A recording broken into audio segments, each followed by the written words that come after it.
민주당의 무리한 입법이 어떤 결과를 낳게 될까? 같이 들어보실까요?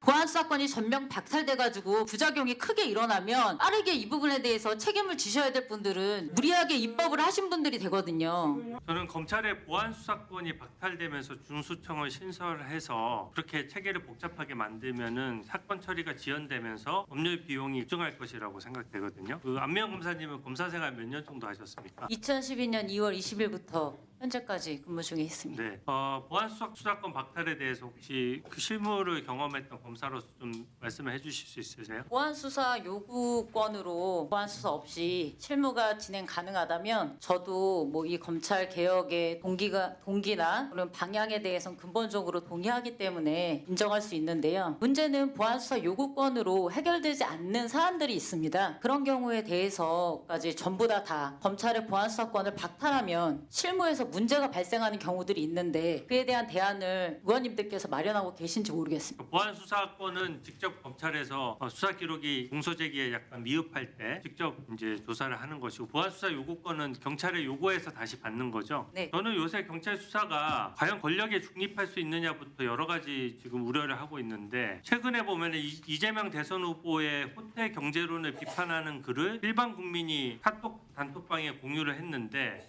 일반 국민 수백 명의 이거를 가지고 허위사실 유포로 경찰이 수사를 하거든요. 이런 거는 또 되게 열심히 해요. 권력에 영합하는 모습이고 반면에 민생 사건은 제대로 안 합니다. 초등학교 앞에서 아이 유괴하려고 한다는 신고가 있는데도 CCTV 확인 안 하고 돌아가서 국민의 공분을 사고요. 캄보디아 살해 사건도 협박당할 때 이미 가족들이 신고했는데 80일간 뭐 제대로 한 게 하나도 없어요. 아무런 조치도 안 했습니다. 보안 수사 요구권만 요구했을 때 어떤 한계에 대해서 구체적으로 좀 한번 설명을 한번 해봐 주십시오. 일단 구속 사건의 경우에는 구속 기간에 제한이 있습니다. 경찰에서 열흘, 검찰에서도 열흘이고요. 한 차례에 한해서 열흘간 연장할 수 있습니다. 그런 경우에 이미 사건을 열흘간 수사한 경찰이 검찰로 사건을 송치하고 나면요. 그다음부터는 검찰의 시간이 시작됩니다. 그 단계에서 검찰에 와서 진술을 해서 비로소 밝혀지는 사례들이 있습니다. 제가 한 사건 중에서도 강간 상해 사건으로 긴급체포되어 온 구속 피의자가 있었습니다. 구속 피의자가 검찰에 와서 비로소 변호인의 조력을 받으면서 새로운 주장을 했는데요. 그 주장에 대해서 제가 직접 보안 수사를 20일간 진행한 결과 무고임을 밝혀서 구속 취소하고 무고한 피의자를 무고죄로 구속 기소해서 유죄 확정 판결을 받은 사례가 있고요. 이게 한 차례만이 아니었습니다. 주거 침입 유사 강간 사례에 있어서도 구속 피의자였는데 그것도 역시 무고여서 무고한 그 피의자를 제가 직접 구속 기소하고 오히려 구속 송치되었던 피의자를 석방한 사례가 있습니다. 이런 경우에는 긴급 체포해온 경찰에게 다시 보안 수사를 요구할 수도 없고요. 이미 신병이 검찰로 넘어온 상태이기 때문에 보안 수사 요구의 형태로 진행을 할 수가 없습니다. 그럼 앞으로 구속 기간을 어떻게 하실 것인지 구속 송치 사건의 경우에 과연 검찰권이 남용된 사례가 있는지 궁금합니다. 그리고 검찰과 달리 특검에서 수사와 기소를 분리하지 않는 이유가 그 정해진 수사 기간 내에 정해진 부분만 한다는 거 아닙니까? 근데 송치 구속 사건의 경우에도 딱 21일 시간입니다. 더 하고 싶으면 구속 취소하는 방법밖에 없습니다. 그리고 송치된 범죄 사실에 한해서 하고 있고요. 그럼 송치 구속 사건에서 검찰이 보안 수사를 할 수 없는 이유는 과연 무엇입니까? 오히려 특검보다도 훨씬 수사할 수 있는 기간이 20일로 정해져 있습니다. 훨씬 단기간이고요. 이런 경우에까지 검찰이 보안 수사가 안 되는 이유를 모르겠고요. 그리고 또 어떤 사안이 있냐면 검찰에서 수배해놓은 사건들이 있습니다. 과거에는 검찰이 수사할 수 있는 범위가 정해져 있지 않았고 전면적으로 할 수 있었거든요. 그때 당시에 피의자가 출석을 하지 않아서 수배해 놓았는데 아직까지도 안 잡힌 경우들이 있고요. 또